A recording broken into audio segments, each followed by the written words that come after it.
Folks, the Pittsburgh Pirates are just flat out embarrassing right now.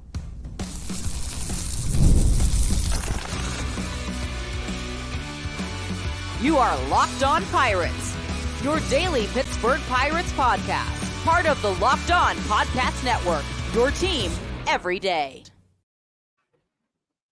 And welcome back to that Locked On Pirates podcast, everybody. It is Monday, April 22nd of the year 2024. And thank you so much for tuning into this show, as you always do here on the Locked On Podcast Network, where it's your team, your Pittsburgh Pirates, every single day. My name is Ethan Smith. I am in my fourth season covering this team. Doesn't feel like it, but I'm in my fourth season covering this team now. And as always on Mondays, I'm joined by Gary Morgan. And Gary, we're just going to get right into it. We're not going to even play the theatric game of what we're going to talk about today. It was not a good week for the Pittsburgh Pirates whatsoever. Kind of all started in that Mets series where things just, they had leads in those games and those leads just kind of disappeared in thin air in those games. And then the Red Sox series comes along and it was just not, there's not much to say except the fact that they just pretty much got outplayed in all three of those games. And we were on this show last Monday saying that those were two teams that the Pirates really should not have had many issues with. Those were two teams that, albeit they're playing pretty good baseball, don't get me wrong, the Mets and the Red Sox at this moment are playing pretty good baseball, but I don't think that those are teams that the general fan or even the advanced fan would look at and say those are teams the Pirates can't beat. But when your offense, which we're just going to get right into, is not doing really anything of note at all, I think they scored 4 runs in that entire Red Sox series. You're not going to win too many games scoring 1 or 2 runs and leaving guys on base consistently and looking at called strike threes and all the other things that we've seen. So, Gary, I'll let you share your thoughts on what we've seen from this offense over the past week. And again, it's an offense that started hot, but since has just went ice cold. And in my Steel City Pirates preview for the Brewer series, I said ice cold like your favorite summer cocktail. That's kind of how cold they are right now. But Gary, what are your thoughts? I mean, yeah, they're ice cold right now. Some of this it's expected. They're gonna, you're gonna have, periods of time when your team just looks like garbage. It kind of happens to everybody. I think we expected a lot of this. A lot of us were raising alarm bells about the lack of fundamentals and the poor base running and the deficient defense, and we were talking about that when they were 9-2. So getting told that we were being negative Nellies and to shut up, but talking about them because they're real problems that eventually lead to something. And the Pirates just lack fundamentals in every aspect of the game. They lack fundamentals as far as knowing what base to throw to. They lack fundamentals as far as knowing what's a play they should attempt to make or not, when they should just go and get the damn out. They lack the understanding that a walk when you have a guy leading off an inning at second base isn't necessarily a good thing when you're trying to score runs. You need to get that guy over instead of constantly allowing the other team to set up the double play. There's just a systematic failure right now with the offense, and it's all at once. And the way Derek Shelton mixes and matches the lineup, I don't know how you expect them to ever get any kind of a groove going. Jack Sawinski was seeing the ball great yesterday. Will he be in the starting lineup today? I don't know.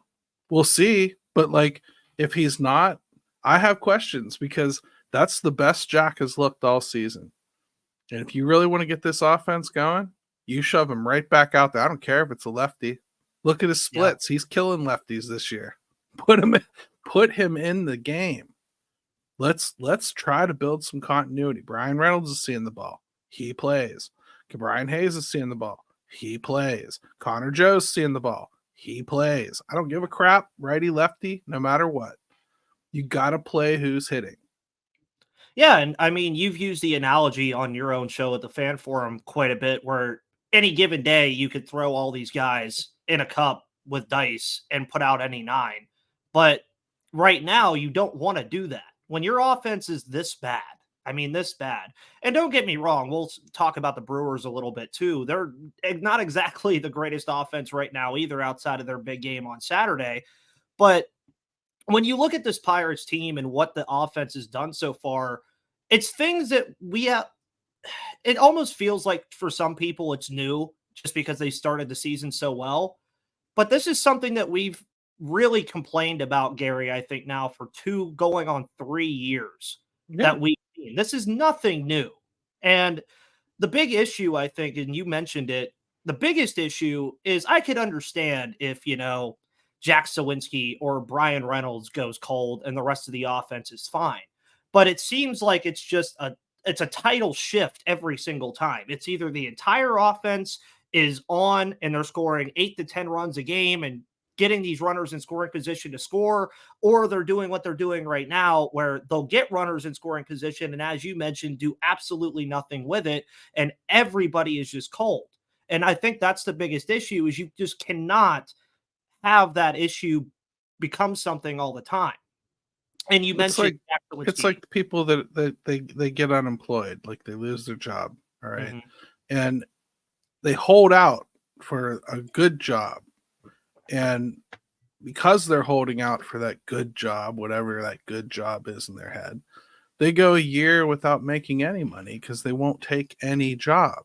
Mm-hmm. You have to take something at some point. That's something the Pirates don't do offensively. At some point, you have to take what you're given. And it's something that this offense doesn't allow for. If the walk isn't given, they don't have an answer. It's walk, home run. Those are the options, and that's the way they swing. I don't know what to say. I shouldn't see a first inning run score on a leadoff double and be shocked.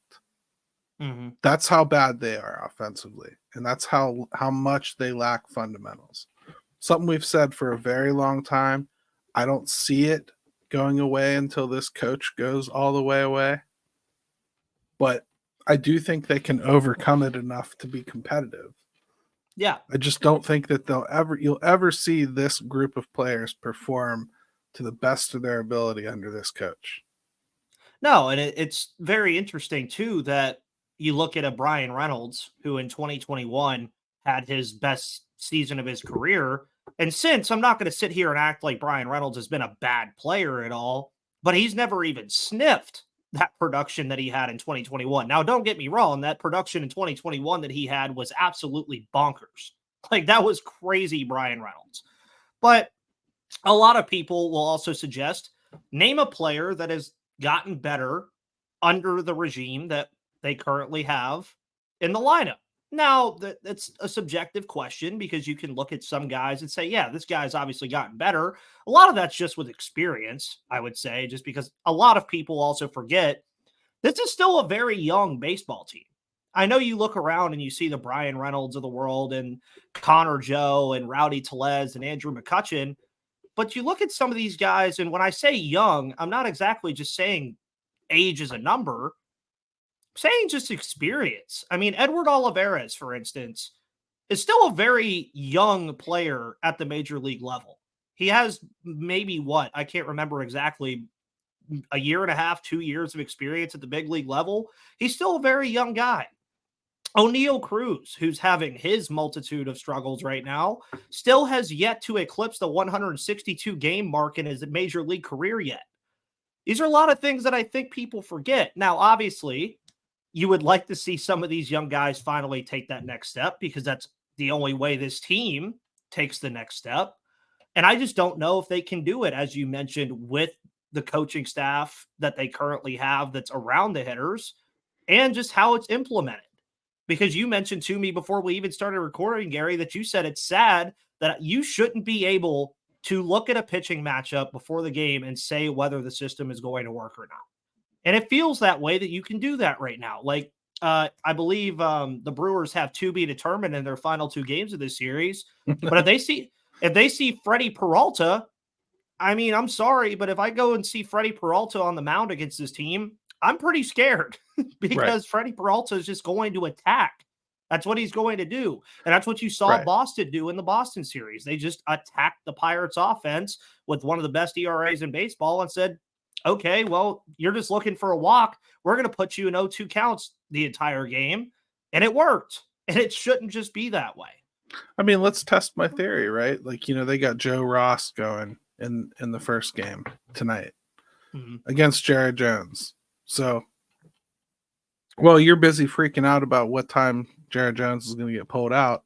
I'm here to tell you the matchup between the Pirates offense and Joe Ross is a hell of a lot more important. Yeah. Like, I mean, I made a joke yesterday on Twitter that Jared Jones was going to take the hill today to make sure we only lost 1-0. Well, I'm only kind of joking a little. Joe Ross is a guy this team should have success against. A 1.64 whip. He walks a lot of guys. He nibbles a lot. He's a strikeout or walk guy. So you could have a potential of very high strikeout numbers against Joe Ross.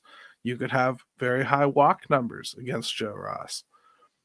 This is a team that the Pirates traditionally would go in and try to milk out of the game. He's probably a short-lived guy anyways. Pitched a couple games and it's only amounted to, I think, 3 games. It's only amounted to 14 innings or something. So it's not like this is a guy that goes long anyway. So of course their system's going to work as far as getting him out of the game. But you're going into a fresh bullpen that hasn't been needed. No. So they're going to be fine and weather that storm today. It may not be advantageous to do that. You might want to get your swings off against Joe, right? So I'll sit here and tell you right now, they should succeed against Joe Ross. I can't tell you they will, but they should. They should succeed against Wade Miley. That's exactly the type of guy they should succeed against. Again, high whip, high ERA, walks a lot of guys. Really, really should. That's the key here is like you look at the matchups in advance and you can tell right away whether it fits with this system or not. You can't win baseball games on a season-long basis like that. No. You can't. Yeah, and it's a scary thought because if it doesn't change, then maybe you do have those streaks where you're really good, like they had to start the year. And then maybe you have the streaks that you're on now. And I don't think the Pirates exactly want to play the streak game because last year, as I like to bring up all the time, it happened to them last year when they played the Brewers, the Cubs, and the Brewers back to back to back, and they lost 10 in a row. And that virtually ended their season.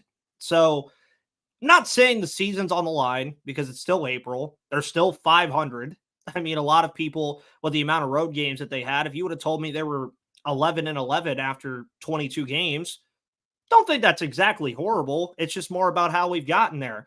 And we'll talk more about the mistakes that the Pirates are making, what's going on, how they can fix it, and what needs to change. But before we do that, folks, we're going to talk about eBay Motors and Monopoly Go.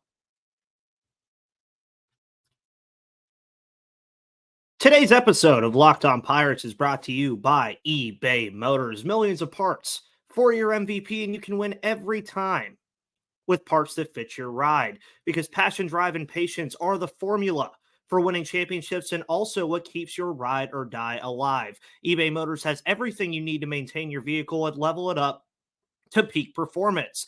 And with over 122 million parts for your number one ride or die, you'll always find exactly what you're looking for. And with eBay Guaranteed Fit, your part is guaranteed to fit your ride every time or your money back. Because with eBay Motors, you're burning rubber, not cash. With all the parts you need at the prices you want, it's easy to make your car the MVP and bring home huge wins. So keep your ride or die alive at ebaymotors.com. Eligible items only. Exclusions apply. eBay Guaranteed Fit is only available to U.S. customers.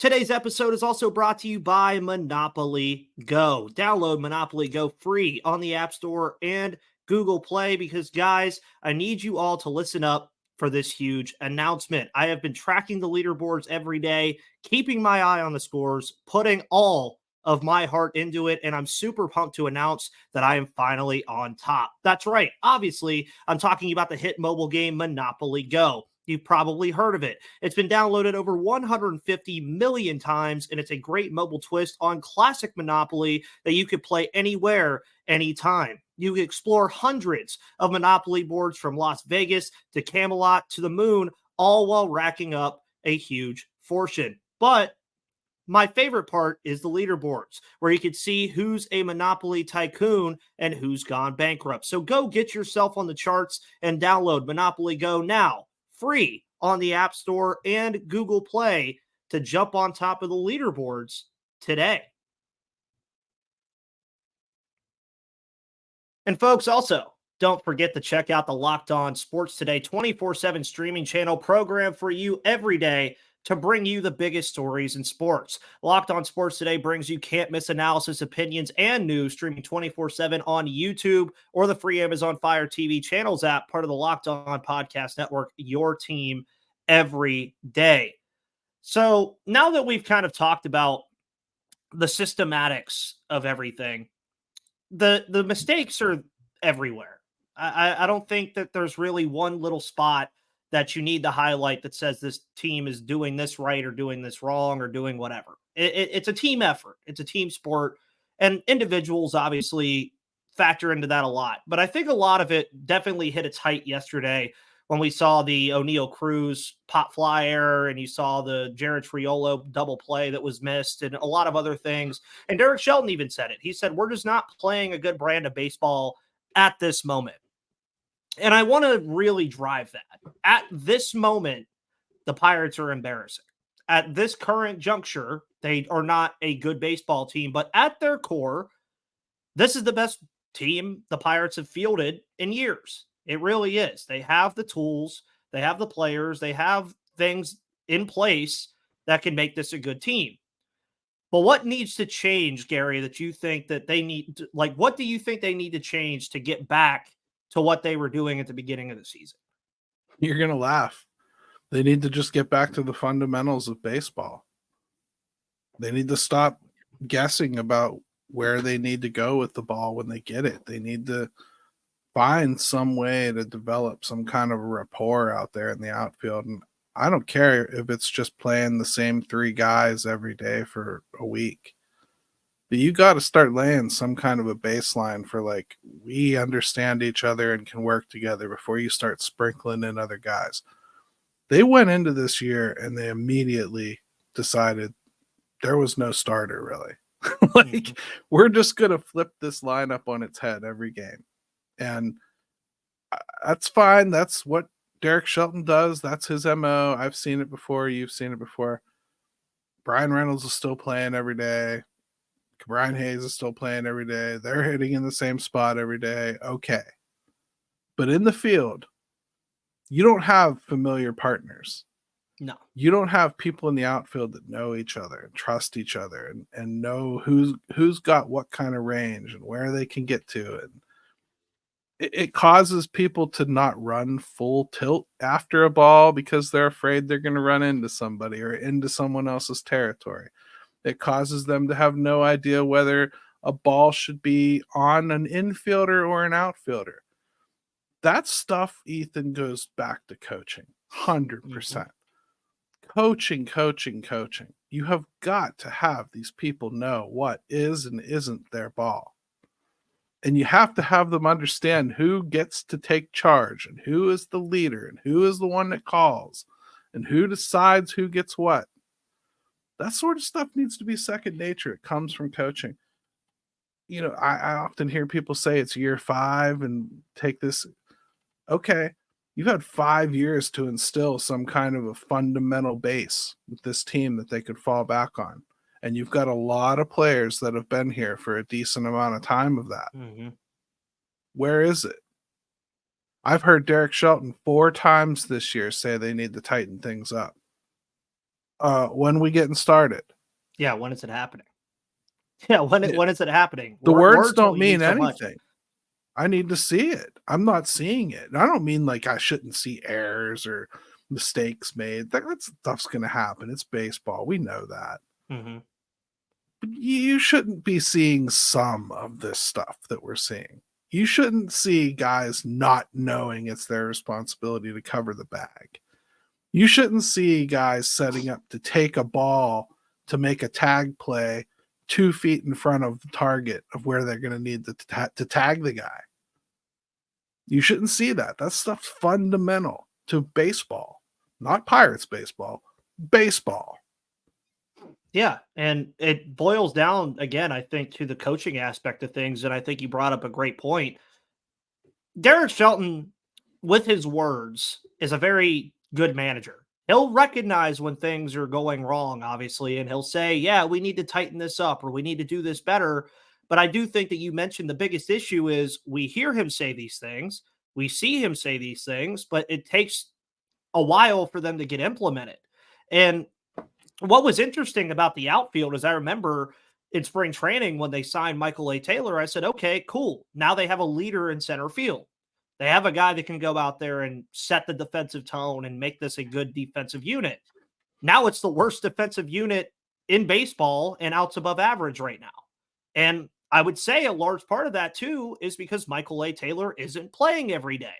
I know he's not the most sexy bat to have in the lineup, but he did start the season pretty hot with it. But at some point, with what you mentioned, I get flipping around and doing advanced analytics and splits and saying, yeah, okay, this guy's better against righties or against lefties or whatever. But at some point, you have to find what's working and stick with it no matter what. And that is something that Derek Shelton has dealt with for a while, and it's been a problem since he's been here. You mentioned it earlier about Jack seeing the ball well. Who cares if he's facing a lefty? Throw him in there. Brian Hayes, for instance, he's been seeing the ball pretty well too. Brian Reynolds has seen the ball well. Connor Joe has seen the ball very well as of late. I was there Saturday when he hit that pinch hit home run. Throw him out there. I mean, make Ethan, it work. It's as simple as this. Like, there's incentive to try to get O'Neal Cruz right. Okay. Mm-hmm. This season goes nowhere if O'Neal Cruz isn't a productive hitter. Yeah. And I don't care if that means you send him to the minors or you bench him or whatever. If you don't get that production, you're not going anywhere. No. So there's no sense in not playing him. Okay. Can you set him for a couple games to like get him right maybe, or like give him a break mentally, or like let him have a fresh look at the plate after a couple days off? Yes. Should they? Yes. But when you have guys like Rowdy Tellez that means nothing to this team long term, doing absolutely nothing, and you've got Connor Joe. Connor Joe's my first baseman.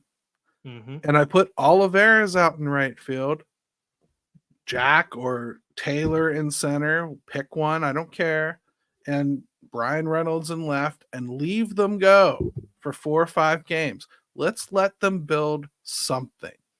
Mm-hmm. Let's see what something comes out of that. If it's nothing, make a change. Okay. If you do find something, make a change anyway, but you're only changing one thing. You're not changing everything. You're not moving Brian to right field and Jack over to left and Taylor into center. Every time they do anything, it's not just changing the lineup. It's not just changing. It's the entire configuration's different. You can't teach like that.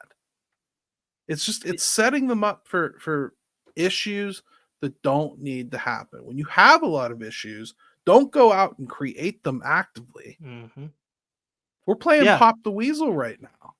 And I almost jokingly said it like this, Gary, because I played a lot of Little League baseball when I grew up. It was almost like when you got on that new Little League team and the coach didn't really know where he wanted to play everybody. So he kind of just stuck you in all kinds of different like places to begin the year. And then he was trying to figure it out. But once your Little League coach, yes, I'm comparing it to Little League baseball. Once your Little League coach figured out, oh, yeah, okay, Ethan can't play center field. Let me put him in the infield and put him at second. Guess what I played for 9 years as a Little League baseball player? Second base. Every other coach that was there saw, okay, if he's on my team next year, he's playing second base. It's not that difficult. Figure it out. And like you said, stop creating problems that don't need to exist. You have talent on this team now, and I think that's almost what's scaring Derek Shelton is this is the best group that he's had in a while. So we're going to give our thoughts on how it can get turned around in the final segment of today's show. But before we do that, folks, we're going to talk about FanDuel.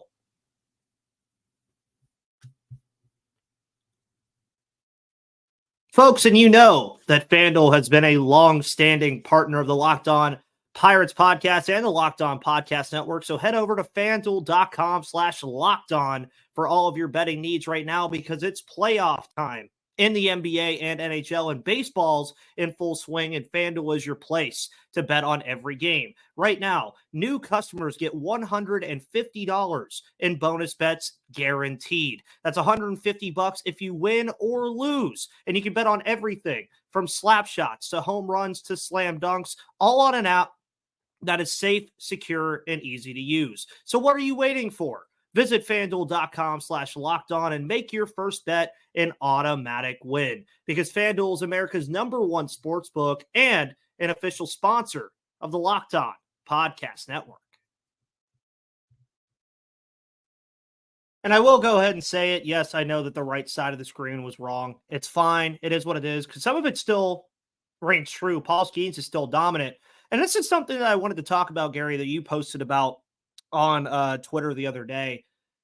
A lot of people are clamoring for Policygenius to be up here, or for so-and-so to be up here. Folks, I'm here to tell you this. If the offense has issues, there's only maybe 2 or 3 guys that can virtually come up and fix those issues. Those guys are Nick Gonzalez, Liover Peguero, and maybe at the end of the year, Chang. That's it. I mean, there's not really anybody else that I think I could plug and play from AAA in the lineup and say, yeah, that guy will come up and fix those issues. It's all pitching this year. That is what the Pirates are expecting. It is all pitching. We've already seen Priester come up. Jones has looked phenomenal. Skeens is going to be phenomenal once he gets up here, but they're obviously taking their time. Also, New York Post, stop posting false information about Skeens being upset that he's not getting the workload that he wants. He knows what he signed up for. I'll call him out on that. I don't care. He's not upset about anything. But it's a scary reality when you talk about the offense having these issues, and you can really only look at maybe a max of 4 or 5 guys that can come up from AAA or AA that can really make an impact on this lineup this year. So what you're working with is what you're working with at this current moment. And if they can't, I mean, they can turn it around. We've seen what this offense can do with the current system that's there. Now, again, it's not a system that Gary or myself think can work over the course of a season, but if it's the system you're going to go with, then you got to figure out how to make it work. And you already talked about how to turn it around, especially in the field and getting back to fundamentals. Offensively, I really just think it boils down to attacking earlier in counts. I mean, you go look over the entirety of baseball's history, and I forget what YouTube channel did it, but they looked at like the splits of different counts across all of baseball history. Unshockingly, hitters have more of a chance to get hits in an 0-0 count or a plus hitters count. Once you get behind in the count, it is almost virtually, you're going to be under the Mendoza line 9 times out of 10. In 0-1 and 0-2 or 1-2 counts. So stop getting into them when you don't have to. I mean, there's some pitches that I see them take, Gary, that I'm like, just swing the bat and see what happens. If you miss, you miss. I think that's really where I'm at this point with this offense. It's if a pitch is right down the middle at the beginning of the count, just swing at it. You miss. There's nothing wrong in theory with anything that Andy Haynes teaches. No. There's nothing. You should be patient and look for your pitch. You shouldn't swing at a ball you don't think you can do damage with. You know, if somebody's going to paint the bottom of the zone with a sinker on the first pitch of an at-bat, you probably shouldn't swing at that ball. No. You don't want to drive it into the ground. That's not productive either. But if they have shown you after a time through the order that they can paint that sinker every time, well, you better come up with a plan, right? And the next time you come up, you should probably approach it a little differently. Like, this guy can paint that sinker every time. So when I see that sinker, I'm going to be ready for it. And I'm going to go the other way and try to get myself a knock and maybe get him off of that pitch into something that I can handle better next time. Like there's no plan like that. They just go through it time over time, doing the same thing. Situationally, they never change. This team really wants to improve. The best thing they can do, Ethan, is to stop thinking every at bat being good means you've taken a lot of pitches, worked the pitcher, and that's a success. It's not. When you have a runner at first and second and somebody like Brian Reynolds up, I don't want Brian Reynolds to walk. No. I'll take it if they're going to pitch around you. But if they're going to throw pitches in the zone, I don't want you to walk. I don't want you to spoil 5 pitches and somehow turn it into a 10 pitch at bat and get on for. I don't want that from you. I want you to swing the bat. I want you to do some damage. That's what they need to be doing. Nobody hunts damage. They hunt how I can get on base. How many times do we see the bases loaded and then watch them strike out 2 or 3 times in a row? Well, I saw it in person on Saturday. Well, but what do they do, Ethan? They start immediately. They change their tone at the plate, don't they? Mm-hmm. They start taking balls. And it's 1-2 before you know what's happened, right? Then they foul off a couple. Then they take another ball that they're trying to get me to chase. I'm not going to do that. It's 2-2. Foul off another ball. Here comes strike 3 right down the middle. I can't get the bat off my shoulder. It's ridiculous. And I don't know how you watch it that many times and don't do something about it. These guys need to just get back to hitting the ball the other way, advancing runners, moving them around the bases, and go old school until the power shows up, if the power shows up. Yeah, and power was a big thing that we saw in spring training, and a lot of us really expected that it would be a big component of this team, and it just hasn't been here yet. And a lot of it, I do think, attributes to the formula that they have. I mean, when you're in counts that aren't going to favor you, you're not going to swing for the fences on 1-2. That's when you start choking up and try to push the ball the other way. But I'm also thinking in my head, why don't you try to do that earlier in counts? You don't have to swing for the fences every single time. And these are things that obviously I'll be talking about, I think, throughout the week. But they're really things that are, I think, the one positive that you could take away from all this is these are all things that the Pirates can control, and these are all things that can be fixed. It's not like an injury last year to O'Neal Cruz that is out of their control, or anything of like the options that they have being out of their control. This is something that the Pirates can firmly fix. And if they do, they'll get back to winning baseball games, and that's what we want them to do. Folks, thank you so much for tuning in to the Locked On Pirates podcast here on the Locked On Podcast Network, where it's your team, your Pittsburgh Pirates every day. My name is Ethan Smith. Follow me right there on Twitter at MVP_Ethan or at Locked On Pirates. Make sure you follow Gary at GaryMo2007, obviously on the Pirates Fan Forum, and both of us over at Steel City Pirates for all of your reading needs. If you like reading about the Pirates, we're over there. I actually had a preview of Pirates Brewers today over there, so make sure you go and read that and all the work that Gary does. Check out the Pirates Fan Forum every Thursday on YouTube, and folks, find us on YouTube and all of your audio platforms because we're free and available to you every Monday through Friday. Have a wonderful rest of your Monday. We'll be back tomorrow, but until then, we'll see you on the flip side.